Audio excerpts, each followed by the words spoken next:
Este domingo hay una nueva marcha de la coordinadora, a la que convoca la coordinadora No Más AFP. Hace hartos años ya que de alguna manera nos hemos ido aproximando a una mirada muchísimo más crítica de nuestro sistema de pensiones, básicamente porque se está cumpliendo la edad en que las personas están empezando a jubilar con el sistema completo de AFPs. Y entendiendo que la pensión finalmente termina siendo una pensión muchísimo más baja incluso que el salario mínimo en Chile. Entonces el sistema entra en crisis. Cuando hablo de AFP es nuestro sistema privado de pensiones, creado en dictadura y que no ha sufrido grandes modificaciones, ha sufrido algunas, pero no grandes modificaciones, por lo menos en lo que tiene que ver con nosotros que somos los cotizantes. Queremos hablar de este tema. Y queremos hablar de nuestro sistema financiero. Y usted dirá, bueno, ¿qué tiene que ver las AFP, la marcha del domingo con nuestro sistema financiero? Bueno, tiene mucho que ver. Tiene tanto que ver que quizás es por eso que es tan difícil, y a lo mejor va a ser una de las grandes guerras en Chile, poder votar un sistema como ese y hacerle mella o daño a las AFP hoy día en Chile. Estamos con el periodista Sergio Jara, es un periodista que se ha dedicado al periodismo de investigación. Hoy día está trabajando en El Desconcierto, pero fundó espacios investigativos en medios de comunicación, en radios, trabajó en El Mercurio, en La Tercera. Es autor de un libro muy interesante que se llama Piñera y los leones de Sanhattan, donde habla justamente de esto, de cómo nace nuestro sistema financiero en Chile y de estas características particulares que tiene. Y vamos a hacer la asociación Sistema Financiero AFPs. Sergio, ¿cómo estás? Muchas gracias por acompañarnos. Hola Beatriz, muchas gracias por la invitación, primero que todo. Bueno, es muy interesante lo que planteas en el libro y cómo vas hablando de esta suerte como de club financiero, claro, donde se repiten nombres, se repiten lugares, se repiten hechos, se repiten formas. Entonces, lo primero que quiero preguntarte es, ¿tiene el sistema financiero chileno, y aquí me refiero a el sistema financiero, el soporte es la bolsa, por ejemplo, las acciones que se transan, las empresas que se transan en bolsa, en fin, ¿tiene nuestro sistema financiero unas características que lo hacen distinto a los sistemas financieros de otras partes del mundo, por ejemplo? En términos del sistema capitalista y de comprar y vender acciones y de los valores que se transan es similar, digamos. Ahora, es más pequeño, sí, por ejemplo, que Wall Street, pero es más grande que otros sistemas financieros latinoamericanos. No está muy desarrollado el ámbito financiero en Latinoamérica. En Argentina, por ejemplo, se mueve mucho menos la bolsa que en Chile. En Brasil pasa lo mismo, pero es producto de las coyunturas y las contingencias que tienen esos países, ¿no? Chile, en ese sentido, es el más sofisticado de la región.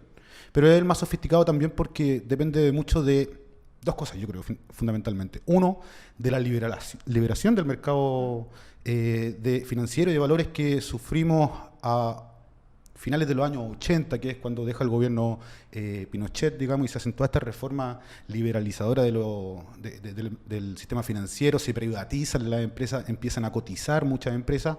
Y en segundo lugar, cuando se crean las AFP, que son el gran inversionista que permite que la bolsa estalle, ¿no? Las AFP se crean en el 81. Pero no podían invertir en la bolsa en el 81. Solamente invertían en un tipo de activos que se llama renta fija. Yo sé que es un tema técnico y alejado a la gente, pero que básicamente se trata de inversiones que nunca pierden, que son lentas y suben despacito. Bueno, algo pasó en el camino por ahí por el 85, que se hace la primera gran reforma y se le permite a la AFP invertir en acciones.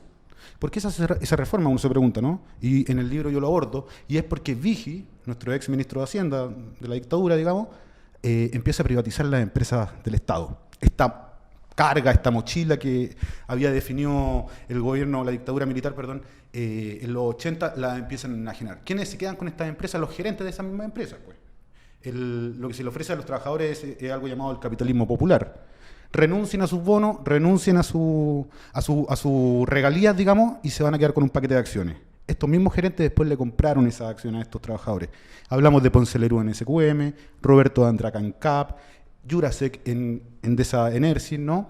Perdona, Sergio, es bien importante tener presente varios de estos nombres que se van a repetir y se siguen repitiendo. Todavía dominan. Hoy día en las páginas económicas, en las páginas sociales de los diarios, de los medios de comunicación, porque estamos hablando de gente que hizo su riqueza en dictadura. Sí. Eran personas que fueron nombrados en dictadura para hacerse cargo de ciertas empresas del Estado.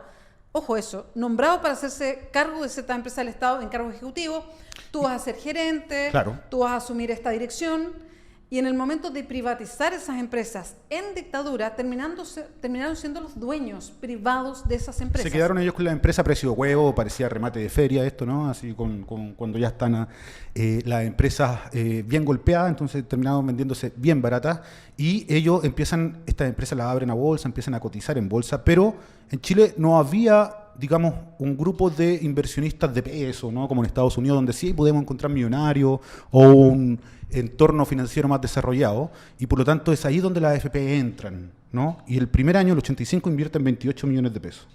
En el 95 ya estamos hablando de billones de pesos, y representan el 35% de la bolsa, es decir, del 100% de todas las empresas que están en la bolsa, las AFP tenían el 35%. O sea, era el gran inversionista. Sin la AFP el mercado financiero no existe. En los años 90 no estalla ni se desarrolla, digamos. Es importante lo que dices, porque tú dices, sin las FP, en estas décadas, en la década del 90 no existe el mercado financiero. ¿Eso es tan así hoy día también? ¿Qué pasa con los dineros de las FP y las finanzas hoy día en nuestro país? Llegaron a un pic de manejar el 35% de la bolsa la AFP en su momento, digamos, en el 97, 95, que fue cuando el país crecía al 6%, cuando las empresas todas estaban... Ahí empieza el crédito, ¿no? Empieza toda esta vorágine que hoy día nos tiene a todos un poco apretados, ¿no? Sobreendeudados, empieza en los 90. Y ahí la AFP estaba muy expuesta. Hoy día han bajado a un 10% esa exposición, pero porque se le ha abierto el mercado internacional. En el 2001, cuando Lago hace el MK1, que se le llamó la primera reforma al mercado de capitales importante ya en democracia, como respuesta a la crisis asiática, Lago hizo un montón de reformas liberalizadoras nuevamente del mercado. Bajar impuestos, quitarle impuestos a las acciones como el impuesto a la ganancia de capital. Eso es muy importante. Que es muy relevante, ¿no? Que es un impuesto que estaba directamente a ¿quiénes transan en la bolsa? Las personas de plata. No las empresas que tienen más ganancia en Chile son las que transan en la bolsa. Claro, pero ¿quiénes sacan provecho de esto? Los inversionistas, que son personas de plata. Y ellos pagaban un impuesto por esto, ¿no? Y ya no lo pagan desde el 2001. Bueno, pero ahí también se liberalizan los límites de inversión de la AFP en el extranjero, por lo tanto ya pueden diversificar, como le llaman ellos, ¿no? Poner su plata que está en acciones chilenas a acciones de empresas internacionales, lo cual genera una crisis después de nuevo, que es con la subprime, cuando lo encuentra sobreexpuesto a acciones internacionales, ¿no? Por eso baja la presencia de la AFP en Chile en el mercado de las acciones, pero todavía es muy potente y muy fuerte, ese 10%, por cierto, grande, ¿eh? Nadie más tiene un 10% de la bolsa así, en el mercado de renta fija, que también son valores que emiten los bancos, por ejemplo. Cuando un banco quiere prestar plata, tiene que conseguir plata por otro lado. Y para eso emite unos valores que se llaman depósitos a plazo, qué sé yo. Así consigue plata. ¿Quién le compra esos depósitos? La AFP, por ejemplo. Ahora, un país como Chile, que es un país pequeño, uno empieza a mirar que ciertos nombres, ciertas empresas empiezan a repetirse, es como un loop. Y hay asociaciones, y ahí es donde uno se hace muchas preguntas, ¿no? Asociaciones respecto a quiénes están hoy día en la bolsa, quiénes están en la política, y quiénes están detrás de las grandes preguntas que nos hacemos cuando uno dice, bueno, ¿por qué en un sistema de pensiones que no está funcionando? Porque si uno mira el promedio de pensiones hoy día que se entregan, claramente es un sistema que no está funcionando y que si no se cambia, va a ser el Estado el que tendrá que hacerse cargo de las personas que van a empezar a jubilar porque simplemente no les alcanza. Ya lo ha hecho de alguna manera con el pilar solidario. Exactamente, que es como apuntalar un sistema privado de ganancias millonarias para las AFP. Entonces, pero se empiezan a repetir. Si uno mira, por ejemplo, ¿quiénes estuvieron o quiénes están en estos círculos a propósito del libro de Piñera y los Leones de Sanhattan? ¿Quiénes son los nombres que se repiten? ¿Qué empresas están ahí? ¿Qué empresas pasaron desde el Estado a manos de privados? Está Penta, por ejemplo, está SQM. Que el Penta ejemplo... y SQM están en la punta más alta de las platas metidas en política. Es un círculo. Exactamente. Se van repitiendo los mismos nombres, las mismas denuncias. SQM está también con problemas en el caso Cascadas, por ejemplo. Claro. Hay un comportamiento además antiético, por llamarlo de alguna manera, porque en otros casos es derechamente ilegal y sancionado por la justicia. Entonces, en ese sentido, el comportamiento y este loop, donde uno va mezclando o va mirando cómo hay un comportamiento desde la economía hacia la política para mantener ciertos sistemas, uno puede adivinar que ahí hay una trama, un hilo que se fue tirando, ¿no? Se van repitiendo los nombres, se van repitiendo los casos y las vinculaciones entre ambos. Por ejemplo, en el caso de SQM, las AFP invierten en SQM. Lo han hecho históricamente. Y a propósito de los casos de corrupción que han estado marcados, se salieron durante un periodo pequeño, pero ya volvieron a entrar. Digamos. Y yo me pregunto si yo cotizo en Habitat. Lo primero que hay que entender es que uno está obligado a cotizar en la AFP una vez que es un trabajador contratado, ¿no? O una trabajadora contratada. Y está obligado a cotizar en una de las AFP. No puede no hacerlo, ¿no? Solamente el independiente puede hasta, entiendo, el próximo año poder hacerlo. Pero el próximo año ya va a tener que también destinar sus fondos a la AFP obligadamente. Y por lo tanto, uno se preguntaría si yo, como cotizante de Habitat, puedo intervenir y plantearle al gerente general de Habitat, Alejandro Besanilla, y decirle, ¿sabe qué? Yo no quiero que invierta en SQM. A mí me parece que SQM es una empresa que tiene visos de corrupción más o menos importantes, está comprobado, han pagado multas millonarias en Estados Unidos, en Chile enfrentan procesos judiciales, su controlador, ¿para qué hablar? Y las cascadas, que son las sociedades mediante las cuales controla SQM, Julio Ponce Lerú, también están enfrentando juicios más o menos importantes. En el caso de LAN lo mismo, LAN ha sido la empresa chilena cotizante de bolsa que ha pagado más multas a nivel internacional por hechos de corrupción. No olvidemos la multa que pagó en Estados Unidos, $20 millones, Ignacio Cueto, uno de sus dueños, $70.000, la multa por LAN Cargo, en 8 mercados internacionales han pagado cerca de $200 millones con plata de las utilidades de la empresa. La AFP invierte en el LAN. Yo no puedo decirle a Alejandro Besanilla que no quiero invertir ahí. Él toma las decisiones por mí. Y yo no quiero que mi plata esté financiando ese tipo de empresas. Por ejemplo, ese es un elemento que hoy día no se puede eliminar, no se puede trabajar, no se puede ni siquiera plantearle a la AFP dónde invertir los dineros, ¿no? No hay protocolos de la AFP, por ejemplo, para decir nosotros invertimos solamente en empresas éticas o en empresas que tengan cero huella de carbono o en empresas que se comporten de tal forma. Da lo mismo. Aquí lo que importa es que renten, que tengan plata, ¿no? Porque ellos también ganan con esto. Y eso hay que tenerlo claro. La AFP también ganan plata y ganan mucha. Te voy a dar un ejemplo. Provida y Cuprum, en 2015 o 2016, puedo estar equivocado de los años, sacaron cerca de $700 millones en utilidades. Las dos. Son las dos AFP de Estados Unidos. Lo sacaron, se lo llevaron a Estados Unidos. La mitad de esa plata es producto de las utilidades. Cerca de 350 millones de utilidades que tuvieron en ese año. Y la otra mitad es producto de un enjuague tributario que hicieron que se llama Goodwill tributario al crear dos AFP de papel, Argentum y Acquisition, que no existen, y así aprovecharon una franquicia que Bachelet eliminó con la reforma tributaria, pero que la aprovecharon el último día. Y sacaron $700 millones en utilidades.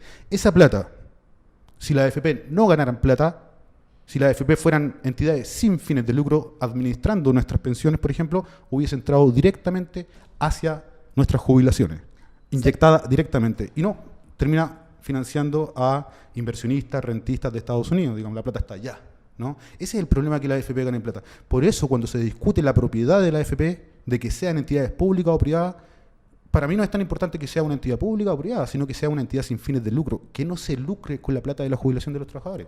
Por eso es importante preguntarnos quiénes están detrás de la AFP, qué es lo que pasa alrededor de la AFP y por qué es tan complejo entrar a discutir un tema que es de fondo y que tiene que ver con ¿qué significan las AFP finalmente para nuestras pensiones? Y aquí cierro, Sergio, sí, a propósito de la entrevista. Todo esto que hemos ido conversando, y por eso quisimos tirar esta hebra, donde se resume el poder económico y político, básicamente a propósito de esta hebra, ¿no? De quiénes están en el sistema financiero y desde cuándo. ¿Cuánto influye en que efectivamente, pese a que salgan millones de personas a la calle desde hace unos años ya para decir no más AFP, no se le haya movido ni un centímetro a las AFP en el poder que tienen hoy día? Bueno, porque ahí, y yo creo que esto está muy ligado, y eso es importante que la gente lo sepa al momento de tomar sus decisiones de por quién vota, ¿no?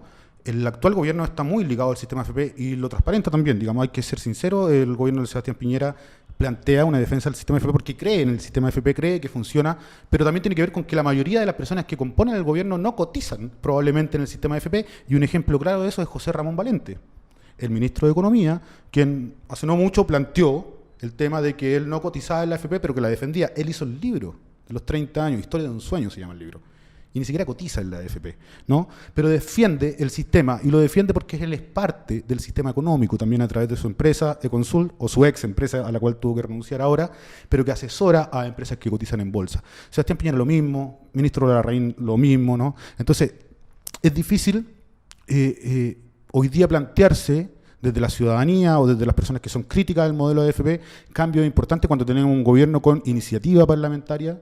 O sea, ellos son los que tienen la iniciativa para mandar un proyecto hoy día y que se discuta como con los tiempos, ¿no?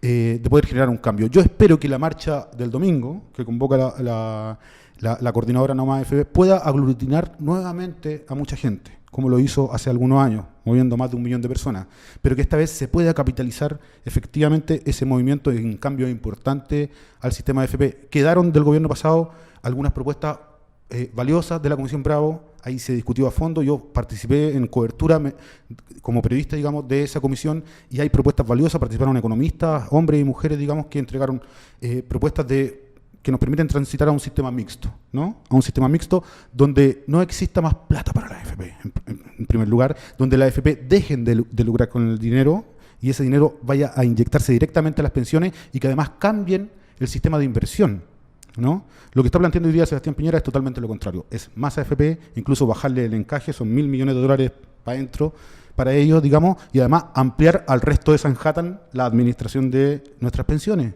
Imagínate, ahora una corredora de bolsa va a poder administrar ese 4% extra que se está ofreciendo. Y a mí eso me parece de lo más peligroso que se ha hecho con nuestros derechos sociales. Sergio Jara, clarito. Muchas gracias por acompañarnos hoy día. Muchas gracias a ustedes. Recuerda, www.diarioclever.cl. Nos puedes seguir también en el canal de YouTube.